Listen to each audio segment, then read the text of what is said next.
Yes, hello mga katropa. So ngayon sa araw na ito dahil fiesta dito sa amin at napagkasunduan naming tatlo na buksan ang kanilang alkansya dahil napapansin ko hindi naman ito nila nilalagyan na for ilang months na siguro. Hindi sila seryoso maglagay. Kaya ngayon, sabi ko buksan nyo na lang kasi sagabal yan dito namin dinala yan sa tindahan. Tapos sa Gabal, maliit lang yung tindahan. Laging na sa aking paa yung mga baboy. Kaya sabi ko buksan nyo na lang dahil hindi nyo naman nilalagyan. Kung hindi ako magsabi, lagyan nyo dahil may pera naman kayo dyan, lagyan nyo, hindi nyo nilalagyan.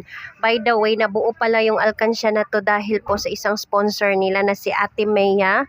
So dati pa to, 1 year na ata, 1 year. Siguro 1 year na. Hindi ko maano, basta 1 year na ata. Mga ganon. So, ngayon, buksan nila para, sabi ko naman, buksan nyo yan dahil fiesta dito, yung konti lang, kukuha kayo ng konti, tapos, iano nila ng bagay o kaya yun bang bagay na tutubo yung pera nila na hindi napupundo lang dyan sa alkansya, yung tutubo talaga. Yung isa, itong si Bunso, sabi niya bibili daw siyang kambing. Oo, 'di ba? Kambing yung sa kanya gusto. Kaya eto binuksan niya mga katropa. So dito banda hirap na hirap siya. Sabi ko ikaw na magbukas, ayusin mo pag ano. So ganito yung mga bata. By the way, salamat talaga kay Ate Mea dahil si Ate Mea yung marami talaga ditong naibigay. Every month nagbigay si Ate Mea sa kanila ng 500 pesos. Tapos, eto naman si John Mark, gusto niya pinapabaryahan yung 500 pesos or inaanuhan niya ng tag 100 tapos pabaryahan naman niya ng tagpipiso kasi gusto niya madami daw yung pera niya. So ganon. Kaso nga lang mga katropa, dito na ako nagtaka dahil itong kay Bunso, napapansin ko ba't madami kaysa kay kuya niya?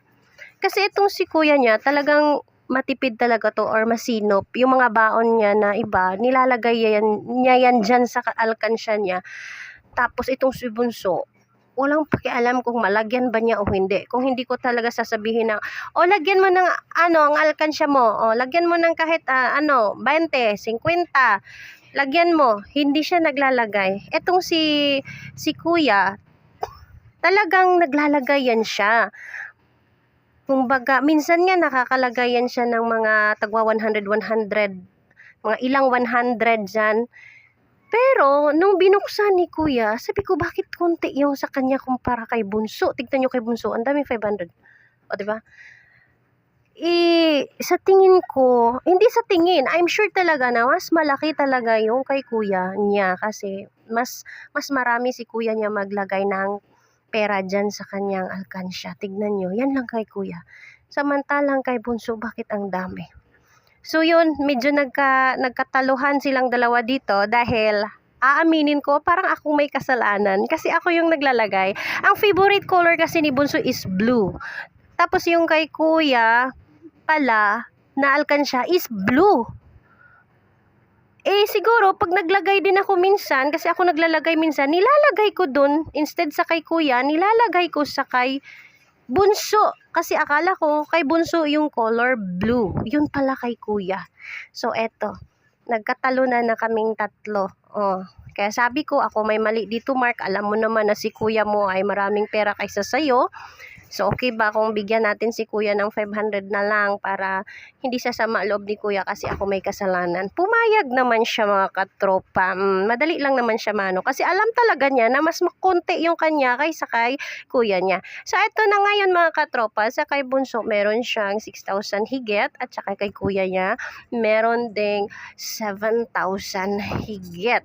Siguro, hindi ko na binilang kasi yung mga barya-barya, hindi ko na binilang. Pero marami yung barya. Basta sabi ko, mo lang, iipon nyo na lang yan yung barya. Kukunin nyo yung barya. Akin na yung mga papel kasi bili natin yan ang dapat nating bilhin. Diba? Yung tutubo yung pera. Thanks for watching!